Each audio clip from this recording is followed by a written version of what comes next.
Good morning, Tallahassee. It's time to wake up War Chant on 97.9 ESPN Radio. Here's WarChant.com's Aslan Hajavandi and Corey Clark. It's been a long time. I shouldn't have left you without a dope beat. Step two, step two, step two, step two, step two, step two.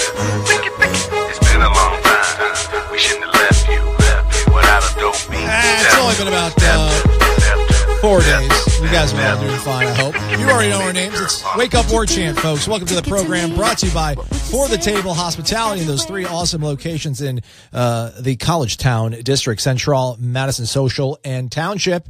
Corey, joining us from Atlanta. Corey, how are you, man? I'm good, buddy. How are you doing? I'm doing well, man. I'm doing well. Good to hear you. Good to get back. We're here, man. It's spring week. It's spring week. Game week is here. I'm pumped. Can you tell? I mean, I feel like you're about as pumped as I am. But okay. We can fake it like we're excited. And in fact, I'm more excited about this one than I am any of the previous, I don't know, since Jameis's debut in 2013. So 5 years ago, just because I do want to see what it looks like. That's all. I mean, spring games games in quotations. They're not games. They're not real competitive. Nobody cares. Nobody remembers that Garnett's on a 3-game winning streak. You know what I mean? Nobody cares about that stuff. But it will be cool to see this offense. And the defense too. But just to see what this offense looks like in a real game-type situation. Is that a fact? Is Garnett on a 3-game winning streak? Oh, I don't know. But prove me wrong, kids. I mean, they might be on an 11-game winning streak. Who could possibly know?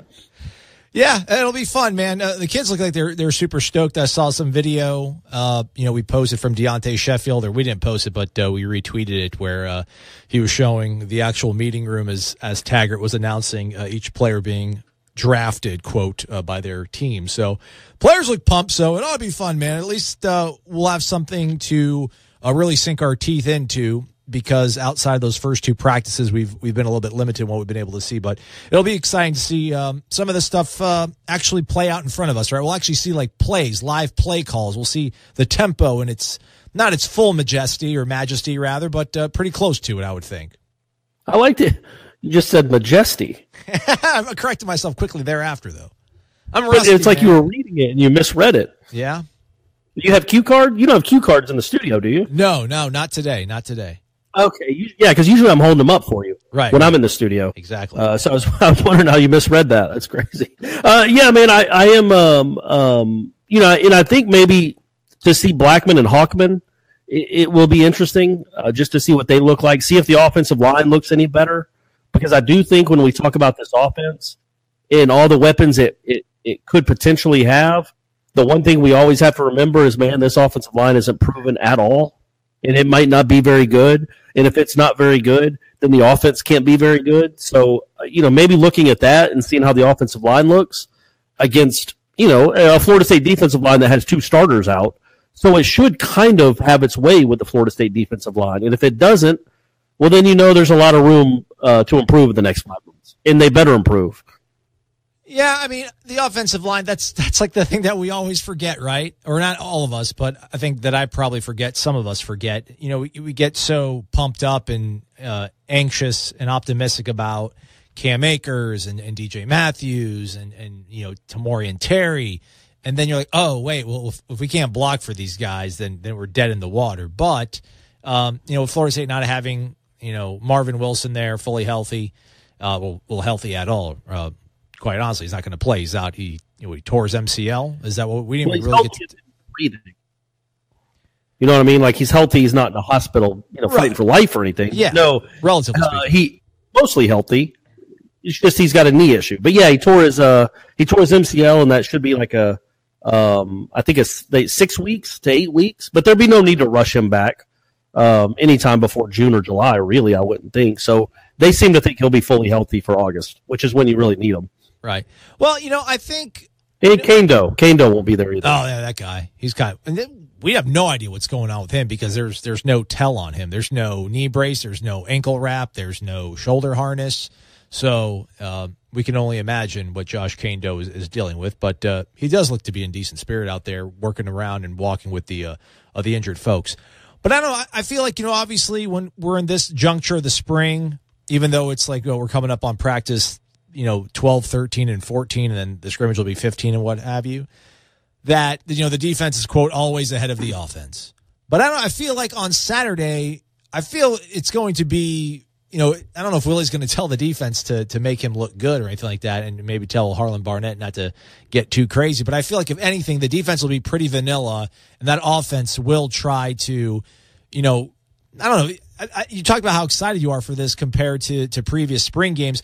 I think Willie Taggart knows that this is a bit of a first date kind of thing with the fan base, and this is a fan base that seems to be solidly behind him, but it wouldn't hurt to go out there and have both teams just kind of trading scores back and forth because, while at the end of the day it's coming at the expense of your defense, it's a lot easier to walk out of a stadium after both of your offenses are lighting each other up and be like, defense will come around, as opposed to, oh, man, they only scored 2 touchdowns before they had to get silly and start putting the ball on the 10-yard line to give them an actual, sort of a shot at scoring a touchdown. I think normally, I don't know if I would agree with that like maybe 3 years from now, if Taggart has this thing running like it's supposed to. But, right now he's an offensive guy. That's what he's a former quarterback. He's a coordinator. He's calling the plays. It's his offense. So, it wouldn't look great if his offense was, kind of blah on Saturday. That wouldn't be a good look for him being the offensive guy. I think 2 or 3 years from now, if he's already established himself as being able to put up an offense that scores 35 a game or whatever we want here in the next couple of years, obviously you'd rather have a great defense than a great offense. If you had to choose, great defenses typically stop great offenses, and they win you more games over the long haul. Because like Jimbo always said, offense is about rhythm and blah, blah, blah, and a defense it's easier to be good at. But you need to be really good at defense. And so that's the weird thing. We talked about it, but that's the weird thing about spring games. Okay, say they hit 2 80-yard touchdowns. Well, were they over Stanford Samuels? Because that might be a bad sign then, because he's a starting cornerback. You know what I mean? So you take the good and the bad. I do think this particular spring game, because it's his debut, and he's an offensive guy in lethal simplicity, and we want to see him go really fast, that there is a little bit of pressure not to look terrible and to not just get overwhelmed and make some plays. But even if they don't, you're missing Nooney Murray. I'm sure Cam Akers, I can't imagine they're going to tackle him. So it's always a weird deal with these things and what you can really gauge from these 60 minutes. I think ultimately, though, fans want to see the speed. I think even if there's going to be some growing pains. This year, though, right? Don't you think like in years to come, it'll be kind of old hat and it's like, all right, whatever, man, just get better. We're not judging you. This isn't a referendum. But this first spring game, they want to see some excitement and some speed and some big plays. Yeah, Willie's trying to play it down. Willie mentions the fact that, listen, the only real difference between what was going on here in the past offensively, schematically, was terminology.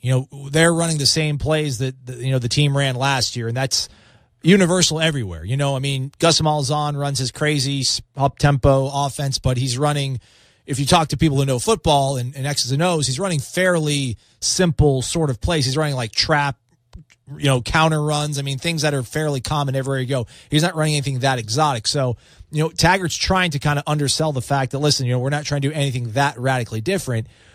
But, this is going to be a radical departure from what fans are used to seeing because, when Jimbo took over for Jeff Bowden calling plays, the offense had a little bit of a different look, but it was still the same principles of you're under center most of the time, and you're trying to run some semblance of a pro style offense. Now, how well did Jeff do that? That's obviously much different than Jimbo, but it wasn't anything too crazy, right? But I still think when this team is going to see, or these fans are going to see 4 wide, but it's 4 wide with 2 stacked guys out wide, and they're running and snapping the ball every 10, 12 seconds. It's going to be very jarring, but I think obviously in a good way because it'll be a spring game where things don't obviously matter at the end of the day.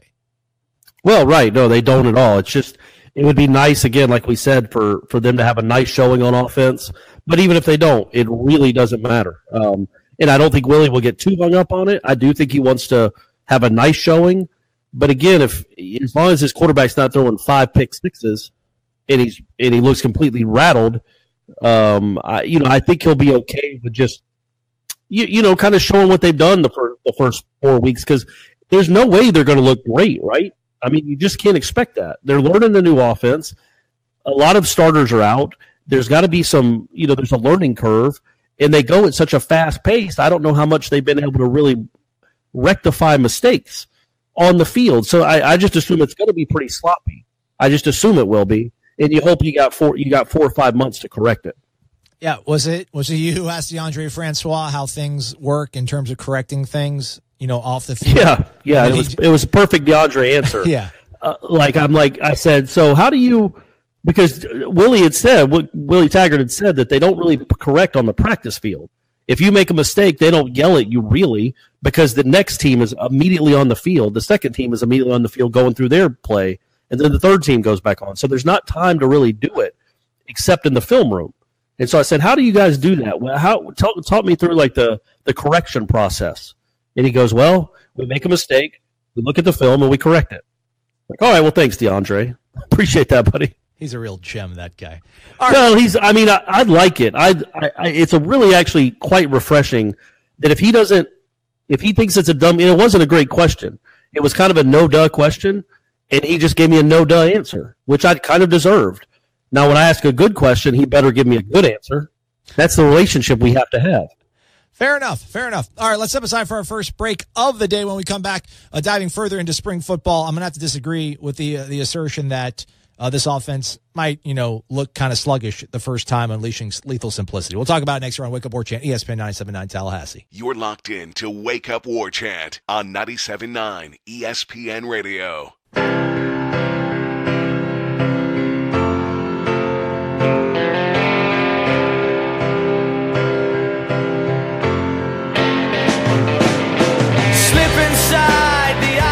What's up, everybody? I'm Aslan. He's Corey. This is Wake Up War Chant right here on ESPN 97.9 Tallahassee, brought to you by For the Table Hospitality. And there are 3 great locations over in the College Town District: Central, Madison Social, and Township. I killed that off way too early. Should just let it play a little bit more. Just let it breathe. Let Noel Gallagher just sing his majestic pipes. We're going to go all 90s all week, Corey, because it's a throwback spring game. So sweet, man. That's cool. This is your time. This is your time to shine. This is your golden age, right? It was. That was my prime. That was the golden era of Corey. It was I'd say about 92 to 97. Right in that that was my wheelhouse. Gotcha. Very nice. All right. Right where Oasis. Oasis was right in the middle. Yeah. Can you believe that they really almost were on a trajectory to, get up there with the Beatles, and they just quickly unravel. They had that, what happened? They had that unplugged ceremony or that unplugged gig where Liam, the real nasty one of the two, was refusing to sing, and he was up on the balcony, heckling his brother and the rest of his bandmates as he was smoking cigarettes. They just could not get along at all, which is too bad. I'd like to see them perform live at one point in my life, but they just hate each other apparently. Yeah, what are you going to do? Who doesn't hate each other is obviously the staff here at Wake Up War Chant and Willie Taggart, despite what people try the riffs they try to bring between myself and Willie. But as we mentioned in the first segment, as the spring game approaches, what do we hope to see, and what can we actually really kind of flesh out from what's going to happen there? Corey, you've been more a realist. For all the trepidation I've had about Willie and whether or not things are going to work, I still have the weird sort of, just unshaken optimism of being a Florida State fan. We're always going to be fine, right? It's always going to be a talented team. Every team at Florida State should compete for a national title. So in that sort of vein, I'm thinking that, listen, his whole thing is lethal simplicity. This is supposed to be easy. It's supposed to be fast and easy. So why not expect the offense to come out Saturday in front of, 45,000 people and give us a pretty good gauge of what they're going to look like on Labor Day. Now, I know there's going to be 4 months for them to figure everything out, but I don't want to say I'll be disappointed, but if they come out there and it's sloppy and there's false starts and James Blackman's hitting the ball off the offensive line's helmets and stuff, I'll be a little bit miffed. I'm not going to lie. I'll be a little bit miffed. I think it should look good because it's supposed to be easy, and these are smart kids, and they're really talented, so let's get on with it already. Do you think Vanilla Ice will watch it? I would think so, probably from the Champions Club as well. Yeah, I don't know, when he gets into town. Will he get into town and say, take me to Doak, I want to watch the spring game, or tell me when I got to be on stage, and I'll get there 10 minutes beforehand? Yeah, maybe he'll just be like in his green room in the bowels of the stadium, kind of getting pumped up, doing calisthenics and stuff, getting around. Because I'm sure it's going to be a very sort of physically exerting act. I mean, he's not just going to get up there and just, hug the mic. He's going to be like going from side to side. Oh, for sure. Yeah, he's got got to get limber. He's got to get loose. Yeah. He's going to own that stage. You remember when Georgia had Ludacris as their spring game halftime act? Do you remember that? It was a couple years ago. I do not. That's awesome, though.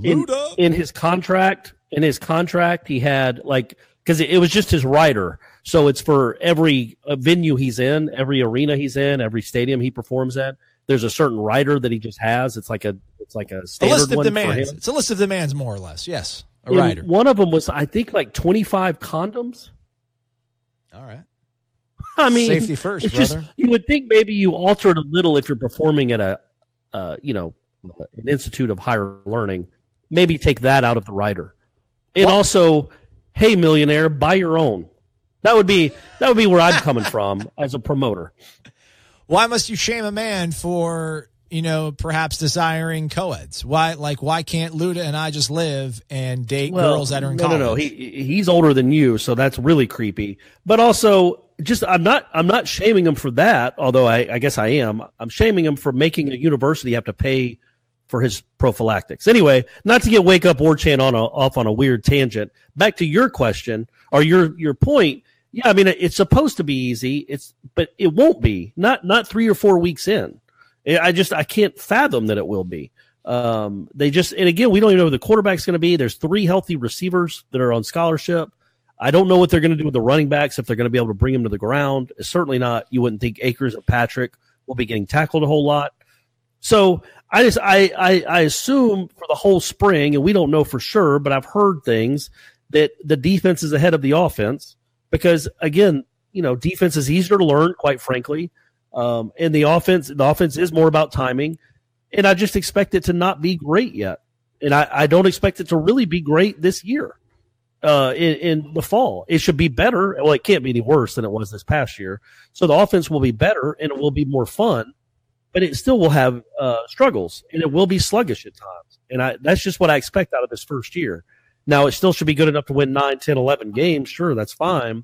But their first day, a spring game, I don't know if it's worth being miffed if they're not up to what you want them to be. You know what I mean? I think I saw somebody mention that James Blackman made some sort of comment about how plays they ran last year would have, 4 or 5 words for a certain play call or a certain concept, and now it's only 1 word. Right. That's pretty cool, I guess, right? Like that makes that. It seems simple. Yeah. It seems a lot more simple. Yeah, he said, because Willie said that the terminology was different, but most of the plays are the same, and obviously the tempo is different. And so somebody asked Blackman about that, and he goes, yeah, he's right.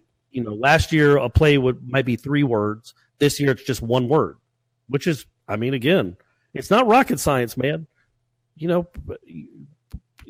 Calling football plays isn't rocket science.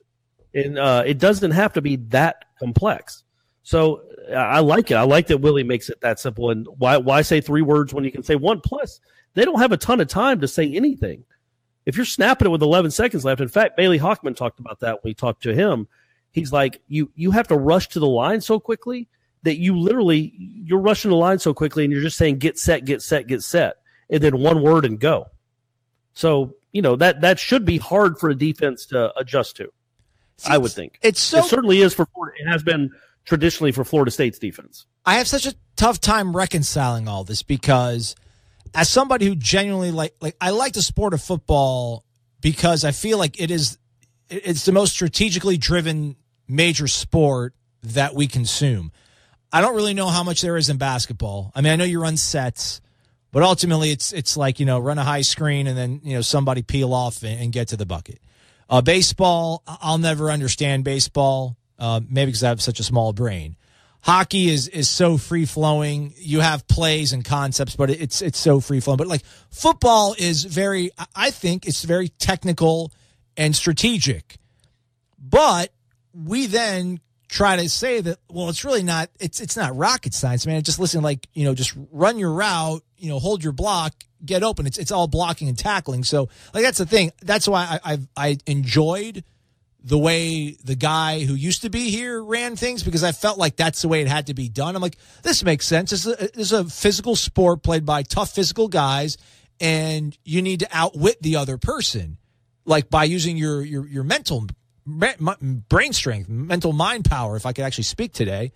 But like this concept of just going fast and just keeping defenses on their toes, to me just sounds like, it sounds so easy. So that should be, the most adopted sort of philosophy. What is like Occam's razor of all the explanations, the most simple one is usually the best one. Well, this is so easy and it's so awesome, and now he's got all the great, like, well, how come every team isn't doing this? That's my feeling. How come every team is not doing this?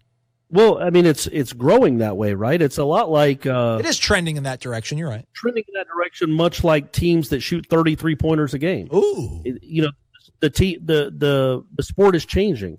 I don't want to say evolving, because evolving makes it sound like it's better. To me, that's what evolving. That's my definition of evolving, is you just get better. And I don't think going to making basketball a game where teams shoot 35 threes a game, I don't enjoy that very much. And quite frankly, I'm not a huge fan of these offenses. The ones that go every 9 or 12 seconds. I used to make fun of, when it was in Oregon, I used to make fun of it all the time. And that's where we came across, where we said the Mickey, don't say that. We call it Mickey Mouse offense. That gets people upset. But I get it, man. And I get, it's hard to defend. And like we've said repeatedly, when you have better players, and Florida State almost always has better players, you don't want to shorten the game. You want to extend the game. You want to run more plays, because over the course of a game with 86 plays, you're going to make more plays than the other team. A game with 61 plays, well, that makes it easier for them. There's 25 extra plays. They don't have to be on the field for you. So with these athletes, it makes sense to me to do it. I think Jimbo sometimes, not that I mentioned his name 6 or 7 times now, he tried to out-scheme everyone. And sometimes you can just say, go get it. You know what I mean? You don't have to call the perfect play with 6 different options. And the receiver has to make the right read, and the quarterback makes the right read. And when they do, they're going to be wide open. But sometimes they don't. But if you just say, you know what? Keith Gavin is going to be single covered right here. He is 6'2" and faster than anybody on that defense. We're going to exploit that. They don't have anybody that can cover him, and we're just going to say, hey, Keith, go get it. Go get it. And we're going to snap it in 9 seconds. Man, I don't see the downside of something like that. I think sometimes it was just like, it was so strenuous the last few years, and it was such a grind. And I think this year it's not going to be that. And I think that's where football is going. I think by this time in 5 years, I think 80% of the offenses will be these fast. I mean, you see it in high school football. I mean, when I was covering high school sports 15 years ago, there might have been one team in the state of Georgia that was a spread, throw it every down type team. Now in the state of Georgia, in the state of Florida, in the state of Texas, I would wager it's 70% are spread it out, throw it every down. That's just where the sport is going. So it makes sense to do it too. Don't just be stubborn about it, I guess would be my point. But again, at the same time, that doesn't mean I'm a huge fan of where the sport is going, but that is the reality. That's where the sport is going. Just like Florida State in basketball needs to sign guys that can shoot threes. Because if you can't shoot threes, it's going to be hard to win a championship. It's going to be hard to win in basketball. You have to shoot now because that's where the sport's going. Evolution, innovation, the hallmark of what's going on right now with Florida State football-wise, but Willie Taggart wise to also pay tribute to the past. We'll talk about that next right here on Wake Up War Chant, ESPN 97.9 Tallahassee. The excitement of the Willie Taggart era at Florida State is in full force. That's why now's the perfect time to sign up at warchant.com. Warchant.com will have wall-to-wall coverage of spring football practice, including the latest on position battles, coach and player interviews, video features, and in-depth analysis. Warchant.com's 3-team writers Gene Williams, Ira Schofel, and Corey Clark have 50 years of experience covering the Seminoles. And Warchant.com is the only FSU media outlet with a dedicated full-time recruiting analyst in Tallahassee with the latest on the 2019 class. For your 30-day free trial subscription, head to warchant.com and use promo code WARCHANT30.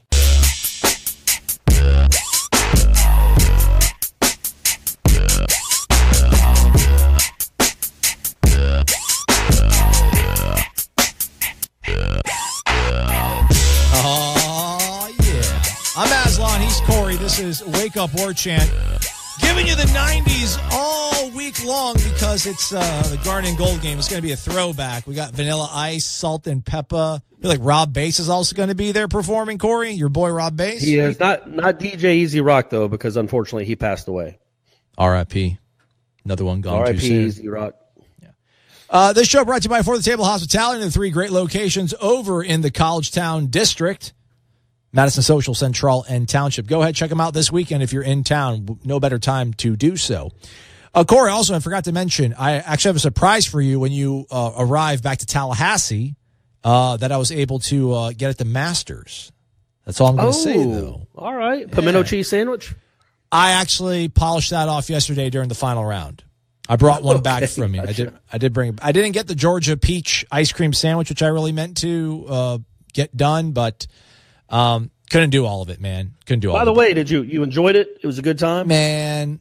This is a Florida State show. Let's not talk about this stuff. No one wants to hear about. No, I care. It's my show. It is your show. So let's talk about it. Was it good? Did you like it? Listen, man, like there's everything nowadays is so hyped up. Like this is the best thing ever. This is the best athlete ever. This is the best team ever. Everything is just so hyped up that everything just invariably just never feels cool or lives up to the hype. But there's like 2 things in my life that have lived up to the hype. The Grove in Oxford, Mississippi for a football game, and Augusta National Golf Club in Augusta, Georgia. It was absolutely amazing, Corey. It was single-handedly the best sporting experience of my life. I would say that, I mean, my buddy said that the tickets that we had were $2,500 each. So I was telling all my buddies, I'm like, dude, you got to take your son just once.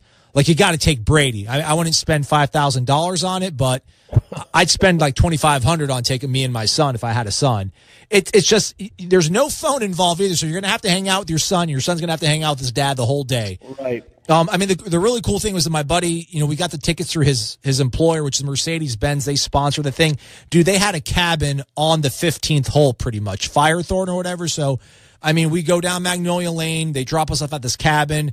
I mean, dude, they have all this. They got braised short rib and crab legs and all this food, all the drink you could want. You can't even tip them. Like, you try to tip them, they're like, we do not accept gratuity, sir. We're sorry.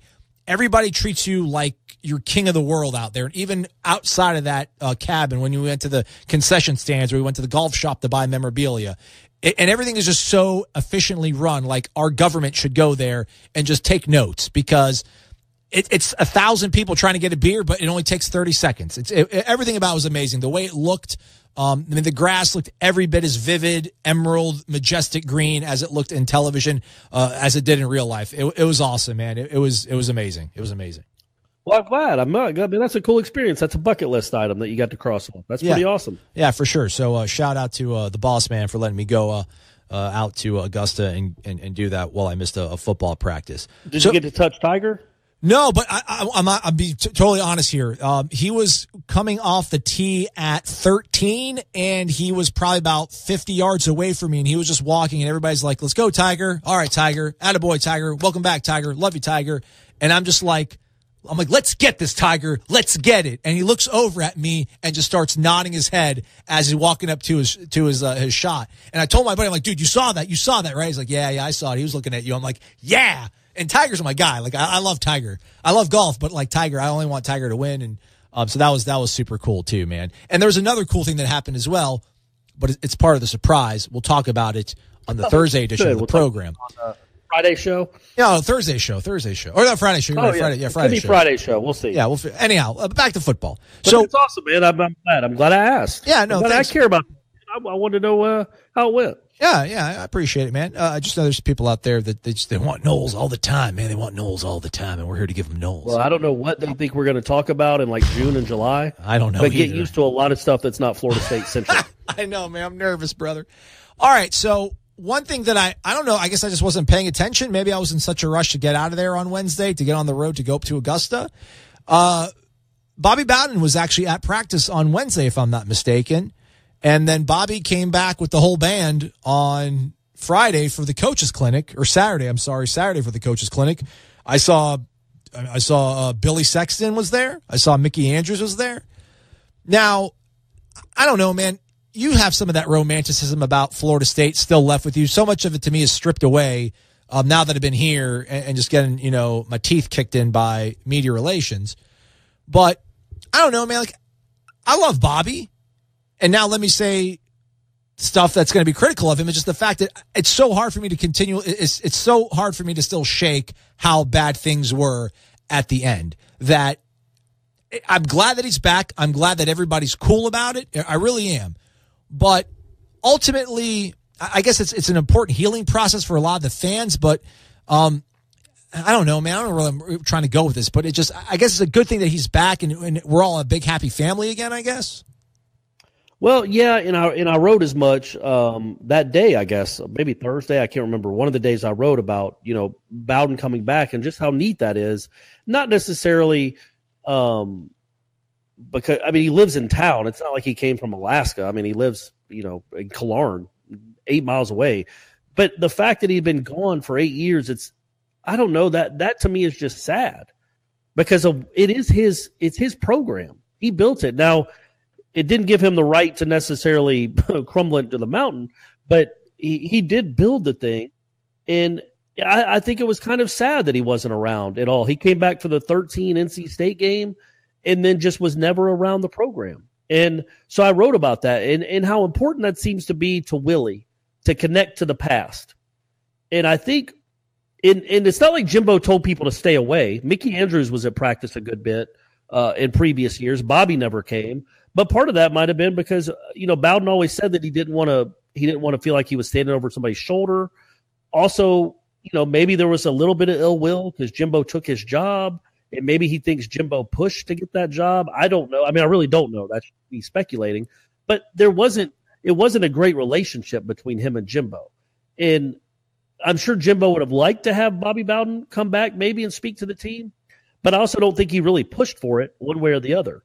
I think Willie Taggart, that was a priority when he took over, was I want Bobby Bowden to be a part of this program. I want Peter Warrick to feel like he's a part of this program. I want Deion Sanders to feel like he's a part of this program. All these Mickey Andrews, all these people that are synonymous with the dynasty and the greatest run in Florida State sports history to be part of the program again. And for whatever reason, I always felt, even when they were great, that Jimbo was kind of competing against the dynasty and not embracing it. Because he would always say, y'all haven't won a championship since blah, blah, blah. Y'all hadn't done this. Y'all hadn't done that. And, even in 93, he would say sometimes that he thought Auburn should have been the national champion. Well, man, that's not maybe the best thing to say when you're the Florida State head coach. I know you were at Auburn at the time and y'all went undefeated. You're also on probation. That being said, he would make that point a few times that he thought Auburn should have been national champion. I don't know. It just always seemed like he appreciated Florida State's history. Obviously, he's a football junkie, but he didn't embrace it, and he didn't really celebrate it. And I think this guy really, really, really wants to celebrate and embrace it. And this was just another illustration of that. Like, this is my thing.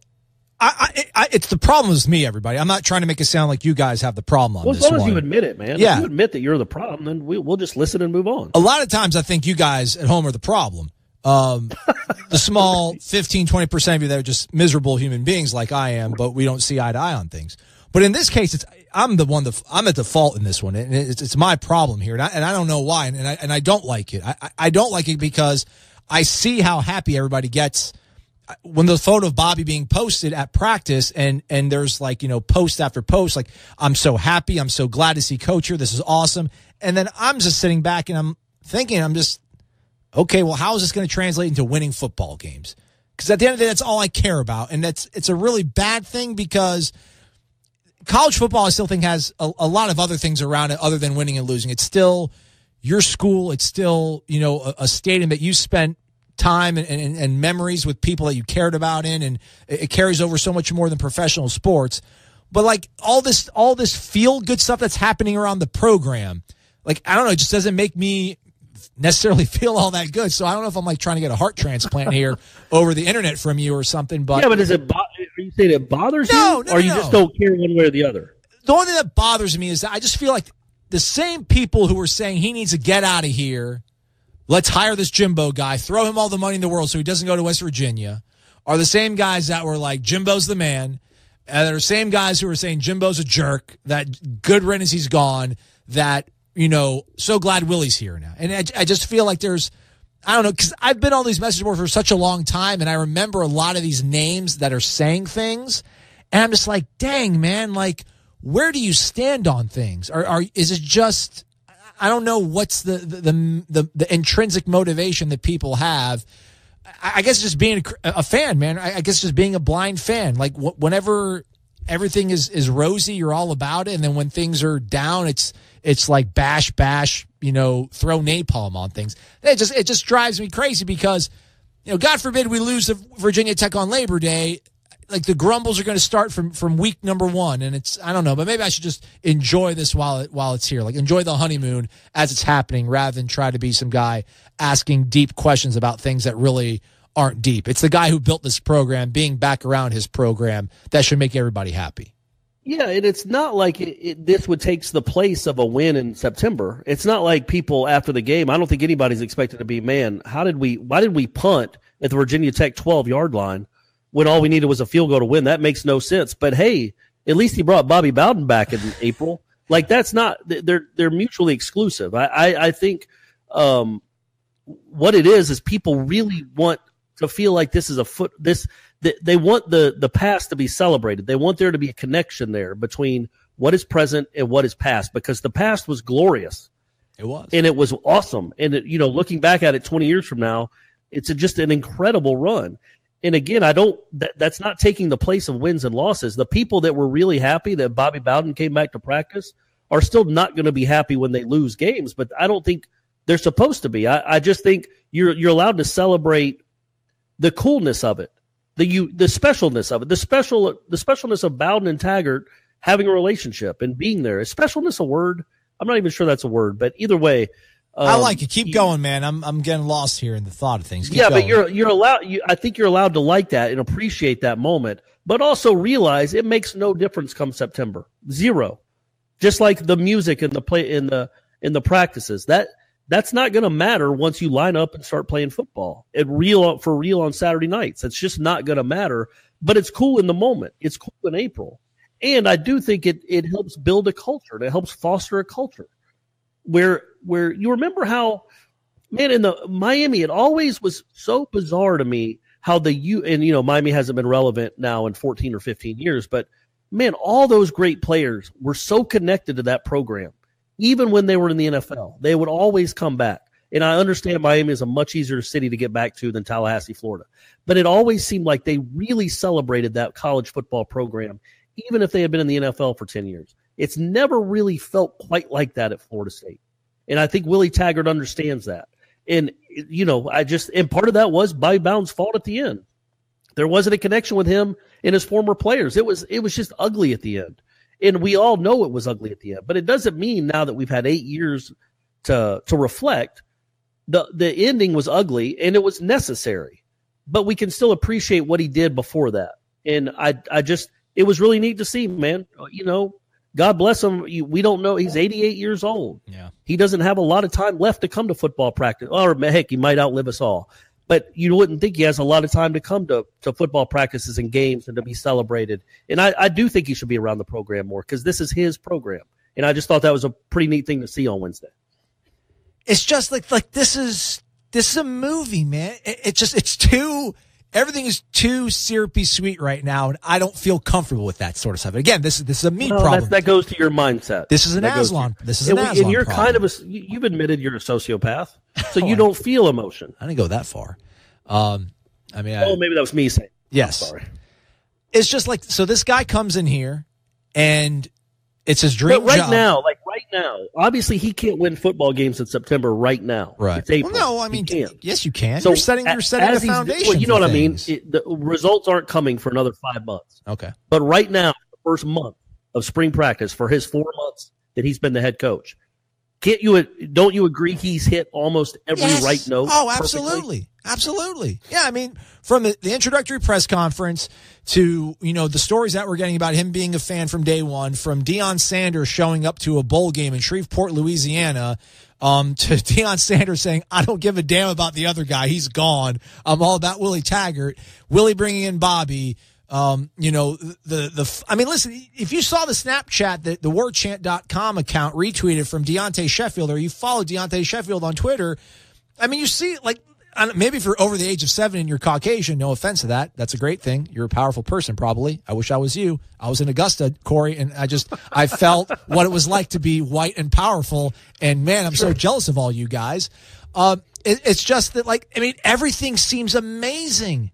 Everything seems amazing. Yep. And it's, I don't want to say it's too good to be true, but it just, like, we went into 2013. I'm like, this team's going to, whatever. It's, you know, Jimbo sucks. He can't win we're never going to win another national title. This is what my life is going to be, liking a team that's going to always disappoint me year in and year out. So again, that comes back to who I am. But yeah, everything he's done so far, it's just like, dang, man, like, it's, I don't know. I just want everybody, can we all just, like, relax? But no, you shouldn't relax. No, you don't relax. No, enjoy. But I think most people understand that everything that matters comes between September and January as far as how we feel about him as a head coach. It's the results that matter. That's why he gets paid $5 million. But what he's done from December 10th or whatever it was until today has been just about perfect. It won't matter a hill of beans if he loses 5 games in the fall.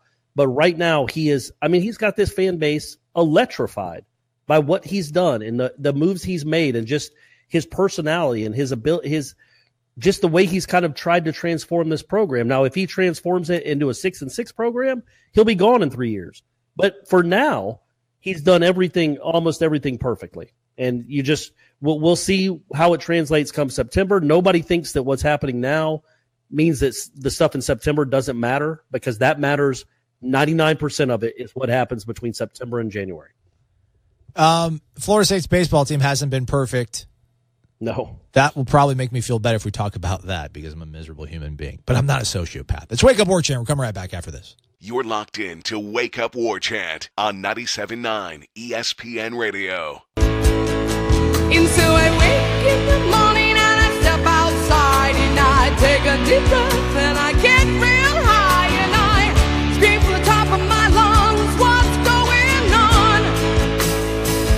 And I say, all 90s this week. Throwbacks. Spring game over at Doak Campbell Stadium this Saturday. I'm Aslan. He's Corey Clark. Thanks for being here, folks. It's Wake Up War Chant, brought to you by For the Table Hospitality. And there are 3 great locations over in the College Town District: Central, Madison Social, and Township. 4 non-blondes. What's going on, Corey, with the arms of Florida State baseball, brother? I don't know, but that's a good jam. I forget how good a jam that is. I like that jam. I wish they'd have had another hit, but they did not. You know, I rented a car to go drive up to Atlanta to meet my buddy, then to go to Augusta, and it had Sirius XM. So, golly, I just plugged it, so I really can't turn back now. But, man, I almost want to get satellite radio in my car, because, man, I was like listening to like the Lithium channel, which has got grunge and like, oh, it's great. And then it's 90s, awesome yeah. And then this song came on, and I didn't want to be the old guy that was talking about, man, back in my day. I mean, not that this music had soul or anything. It's some crazy, but like, it's such a good song. Had a lot of them in the 90s, my man. Had a lot of them. I feel like my generation is the one that brought in, because I was a sophomore in high school when Nirvana came out. So I feel like I got us out of the Poison, Rat, Cinderella Winger era, and rolled us into Nirvana and Pearl Jam. So you're welcome, America. I got a good Winger story someday. We can use that in June when things get really, really slow. That's when we save all our Winger stories. We'll have Winger Wednesday. No, so I think, man, they got to figure. I think Pollock is done as the Sunday starter.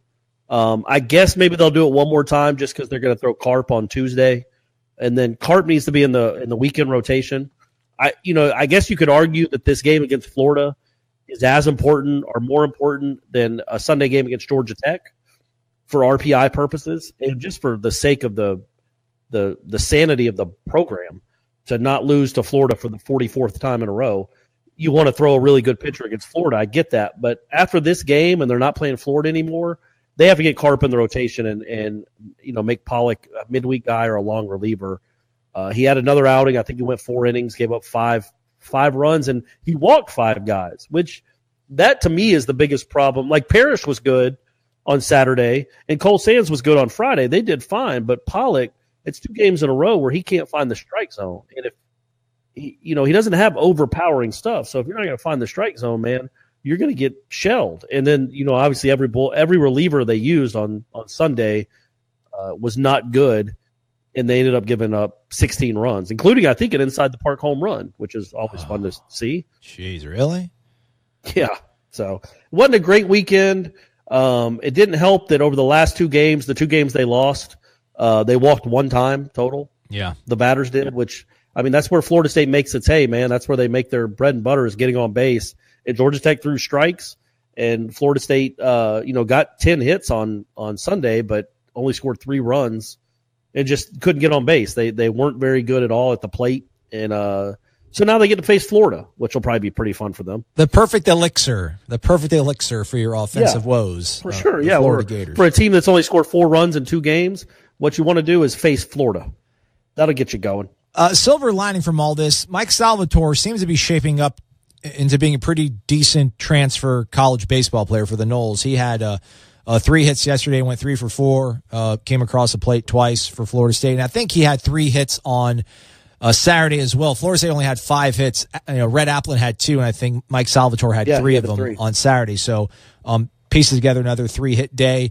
And then, I guess, Friday, Cole, I think, might have had another hiccup in the first inning. Was there a home run? I think he got hit off of him, but then he gave up a home run. I think they only gave up one more run the rest of the game. Yeah. So maybe ultimately, I don't think Cole's going to be a shutdown 7-inning guy. I don't think that's in his makeup, at least right now in Florida State. Maybe, at the next level, they'll figure out some stuff and he can maybe develop into that sort of guy. But, it's still a good, encouraging sign that he seems to be turning some sort of corner here in the last few weeks. But other than that, there's not a whole lot to glean well from what happened in Atlanta this weekend. But you beat Florida on Tuesday. I think we'll probably quickly forget dropping back-to-back games against Georgia Tech. But whatever. I don't know. Just people. You tweeted about the fact that they lost, and then 8 people start coming out the woodwork. Here we go again. Non-conference schedules really, shows this team in the wrong light. It's really all about conference play, and people are like, they're only 9-7 in conference. I don't even know what Florida State's conference record is, but people are starting to hand wring over that stuff, and it's like, man, just relax. It's April. I think they'll get it figured out. Well, it's also baseball. Yeah. It's just, that's the nature of the sport. It's a tough league. Now, you'd like them to win 2 out of 3 against Georgia Tech, but quite frankly, they blew out a game. They blew out them in one game. They got blown out in the other one. And the one on Saturday could have gone either way. Just a couple plays that were made or weren't made. And that happens though. That's college baseball when you're playing good teams. And again, I think what we're seeing, and we talked about it last week, is you're without your ace. You lost your ace 4 innings into the season. Tyler Holton on this team is a huge difference. That means that Drew Parrish is your Sunday starter. Drew Parrish has been one of the best pitchers in the conference. Imagine him being your Sunday starter. That changes the whole complexion of the team. And so you lost him, and you're trying to make do with what you can. I just don't think that Pollock is the answer. I think Karp is the answer for your Sunday guy, but you got to work him into the rotation somehow. And I don't know how you do that unless you give him I don't know if you want to pitch him on 4 days rest after the Florida game, or if you want to pitch him on 11 days rest and wait till the following series. So it's a hard thing to do when you go from midweek to weekend, but eventually that's going to happen. I think Karp is a guy they will be pitching in the postseason.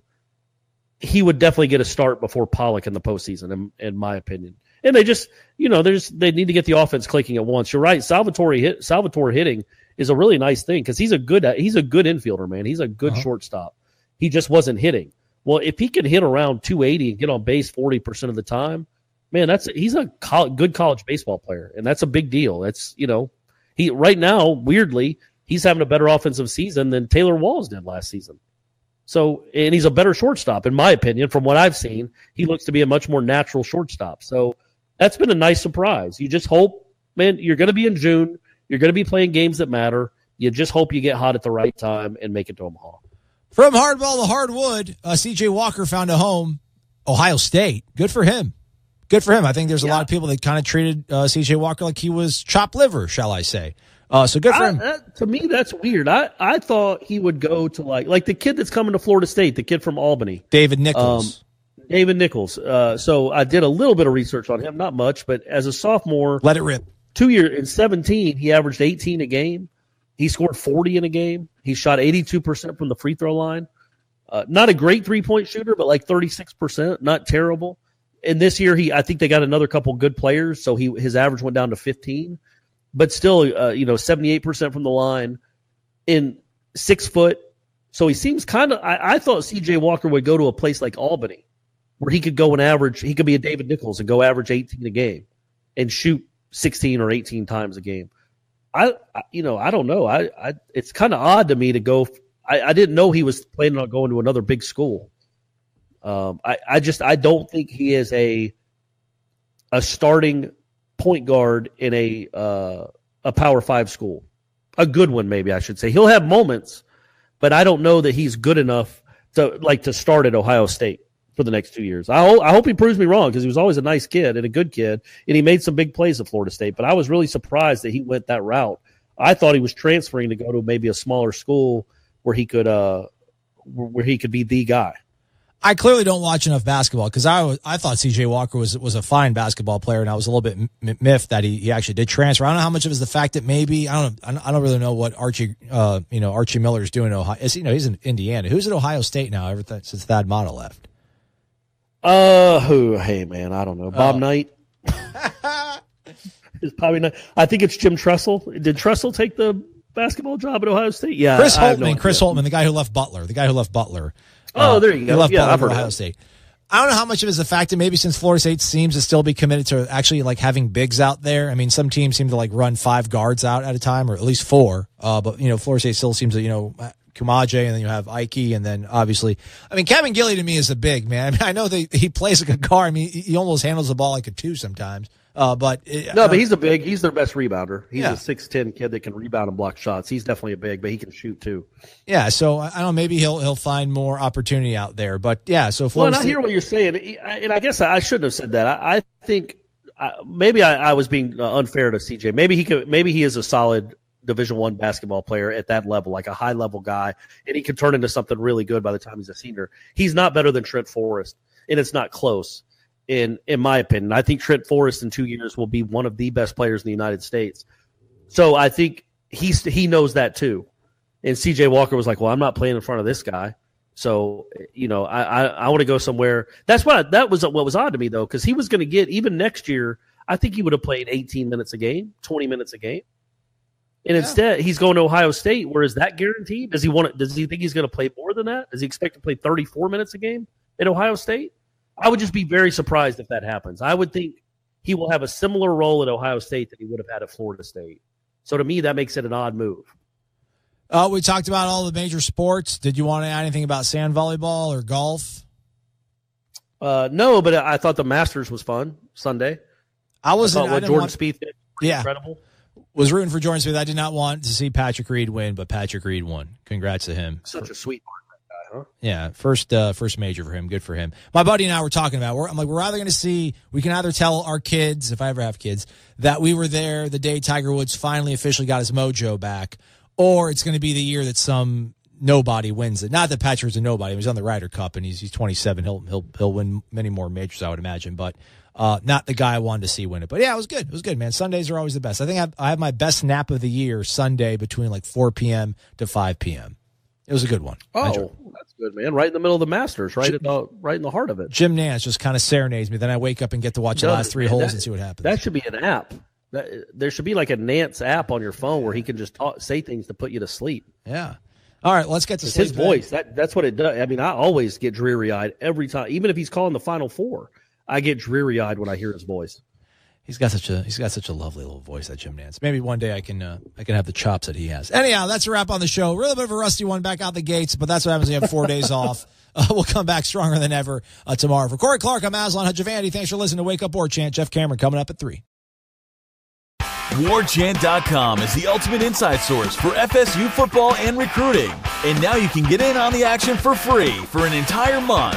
WarChant.com is offering a risk-free 30-day trial subscription. Get full access to the #1 website covering the Seminoles just by entering the promo code WarChant30. That's WarChant30. Sign up and get in on the world's most active FSU message boards. receive breaking news, stories from our award-winning staff, plus get exclusive interviews and videos. Just enter the promo code WarChant30. WarChant.com, your ultimate Seminole sports source.